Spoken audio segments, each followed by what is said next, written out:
오늘 말씀의 제목은 하나님과의 친구 관계입니다. 하나님과의 친구 관계, 하나님과의 친밀도를 말하고 있습니다. 그럼 우리 성도님들께 질문 드려봅니다. 여러분은 하나님과 친구 관계입니까? 그만큼 친밀한 관계인지를 생각해 보자는 것입니다.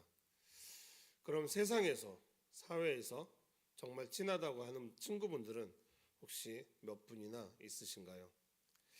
예전에 어떤 강의에서 50세 넘어서 친밀한 친구 3명만 곁에 있어도 성공한 삶이라는 얘기를 들은 적이 있습니다. 혹시 여러분은 있으신가요? 저는 없습니다. 세상의 친구는 신앙생활을 하며 정리가 된 것 같습니다. 안부 정도 묻는 친구들은 있지만 사실적으로 만나고 그런 친구들은 지금은 없는 것 같아요. 그럼 여러분, 세상에서의 친구 말고 혹시 신앙의 공동체 안에서는 정말 친밀한 친구들 아니면 동역자 3분이 정도는 있으신가요? 나의 모든 마음속에 있는 신앙적인 얘기들을 할 수 있는 그런 동역자 말이죠. 질문이 너무 많았죠. 세상에서도 신앙의 공동체 안에서도 사람과 친밀한 관계를 맺는다는 건 그렇게 쉽지 않습니다. 하물며 하나님과의 친밀한 관계를 맺는다는 건 더욱 어려운 일입니다. 하지만 그 어려운 일을 해낸 믿음의 조상이 있습니다. 그래서 오늘 묵상에서는 2가지로 이야기를 나누려 합니다. 첫 번째는 하나님과 친구된 기쁨에 대해, 두 번째는 주님과 친구된 어려움에 대해 나누려 합니다. 첫 번째, 주님과 친구된 기쁨. 챔버스 목사님 말입니다. 창세기 18장은 가끔 기도 가운데 하나님의 임재를 느끼며 기뻐하는 정도가 아니라 온전히 하나님과 진정한 친구가 되는 기쁨을 말합니다. 주님과 정말로 친밀하기 때문에 더 이상 주의 뜻이 무엇인지 물을 필요가 없을 정도입니다. 이는 믿음의 삶의 훈련에서 마지막 단계에 가깝습니다 라고 말합니다. 오늘 저희가 보는 창세기 18장에는 아브라함과 하나님의 대화하는 장면이 나옵니다. 그의 친밀도는 가끔 우리가 성령을 받을 때처럼 기뻐하는 정도가 아니라 늘 함께하고 있는 친분을 말하고 있는 것이죠. 그리고 믿음의 삶의 훈련에서 신앙의 마지막 단계를 말하고 있는데 그 마지막 단계는 바로 하나님의 생각, 계획, 뜻에 나의 생각, 나의 계획, 나의 뜻이 하나가 되는 것입니다. 하나님 뜻에 합해진다는 말이 있죠. 그 의미를 말하고 있습니다. 바로 하나님과의 온전한 관계를 말하고 있죠. 하나님과 온전한 관계를 맺으면 우리의 삶은 자유함과 기쁨과 평안으로 가득 찹니다. 온전한 관계, 여러분은 하나님과 온전한 관계를 맺고 계십니까? 잼버스 묵상집을 살펴보면 많은 부분에서 계속적으로 말씀하고 있는 것이 바로 바른 관계입니다. 하나님과의 바른 관계를 말하고 있죠. 그런 바른 관계가 되어지면 우리의 삶은 자유함과 기쁨과 평안으로 가득 찬다는 것입니다. 가까이는 부부 관계가 그렇지 않은가요? 부부만큼 가까운 관계가 없지만 부부 안에서 바른 관계가 틀어지면 남보다 못한 사이라고 얘기합니다. 하지만 부부가 바른 관계에 있게 되면 물질이 풍족하지 않아도 삶의 환경이 부족해도 서로 친밀한 관계 안에 있으면 그 안에서도 기쁨과 평안이 있다는 것이죠. 하지만 그렇지 못할 경우에는 슬픔과 불행의 삶을 살아가게 됩니다. 사람과의 관계도 그런데 하나님과의 관계가 얼마나 중요합니까? 우리가 오늘 묵상하는 창세기 18장에는 하나님과 아브라함의 관계가 나옵니다. 아브라함과 하나님의 대화의 모습이 너무나 부럽기도 합니다. 여러분도 그러시죠? 그래서 오늘 묵상에서 여러분에게, 제게 주님과 친구된 기쁨을 누리길 원하는 것입니다. 그게 가능해질 때 챔버스 목사님은 이렇게 말합니다. 우리 자신이 하나님의 뜻이 되며 만일 하나님이 막지 않으신다면 우리가 상식적으로 내리는 결정들이 보통 그분의 뜻입니다. 이런 경험을 해보신 적이 있으신가요? 우리가 내리는 결정이 하나님의 뜻이 된다고 합니다. 우리는 지금까지 우리의 뜻이 하나님의 뜻에 합한지 묻고 기도하며 은혜를 구했는데 내가 결정하는 그 모든 것이 하나님이 동의하는 결정을 한다는 것입니다. 실로 엄청난 일이죠. 그 관계가 얼마나 친밀한지를 보여줍니다. 친밀도가 가장 가깝다는 가족들 안에서도 내가 하는 결정에 부모님도 형제도 동의해 주지 않을 때가 많기 때문이죠. 그런데 하나님과의 친밀도가 절정에 닿으면 내가 하는 상식적인 결정도 하나님의 뜻이 된다는 것이죠. 그 뜻에 따라 삶을 결정해 나가게 됩니다. 그리고 만일 우리의 결정이 잘못되었다면 주님께서 막으신다고 합니다. 그러면 우리는 당장 멈춥니다. 왜냐하면 멈춰야 할 때 멈추는 것은 친밀한 관계 속에서만 가능하기 때문이죠. 그 막음의 동기가 가능한 것이니까요. 이유를 묻지 않습니다. 따지지도 않습니다. 왜요? 멈추라고 하니까요. 그게 맞다고 하니까요. 일반적인 관계에서는 일어날 수 없는 일입니다. 주님 말씀하시면 나아가고 주님이 멈추라 하면 멈출 수 있는 우리가 되기를 축복합니다. 그럼 오늘 말씀 창세기 18장 10절 말씀을 잠시 보겠습니다.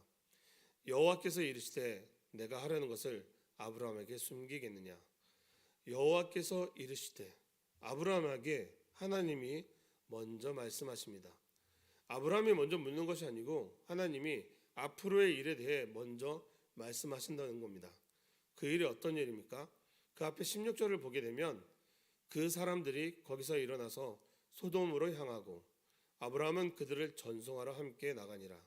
그들, 하나님과 그 일행은 소돔에 어떤 일 때문에 가시는 걸까요?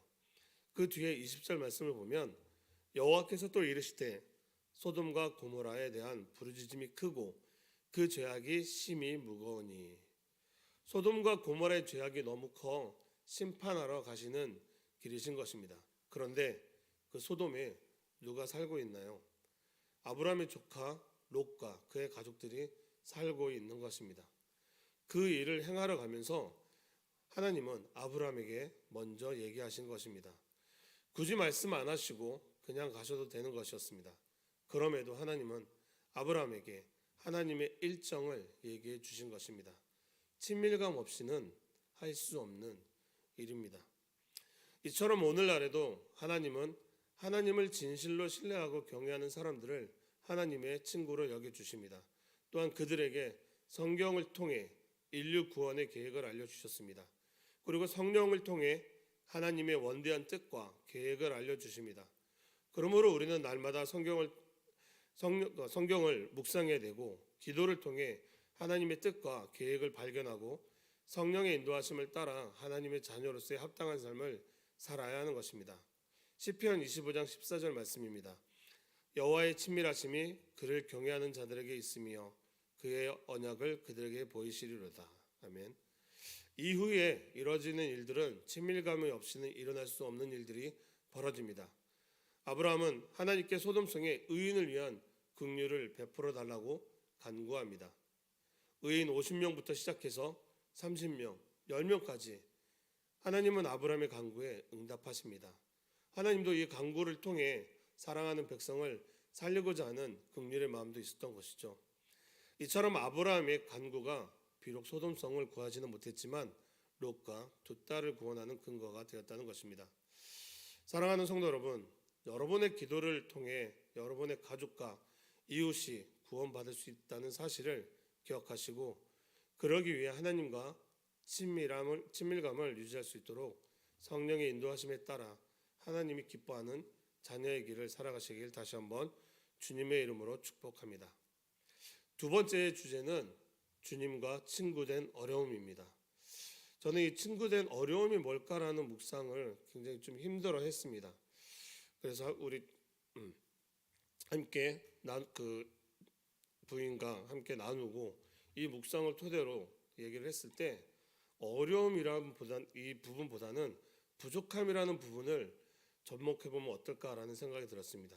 그 뒤에 이어서 나오는 말씀도 부족함에 대해서 나오고 있으니까 주님과 친구된 부족함 이 부분에 대해서 한번 말씀을 해보겠습니다. 챔버스 목사님 말입니다.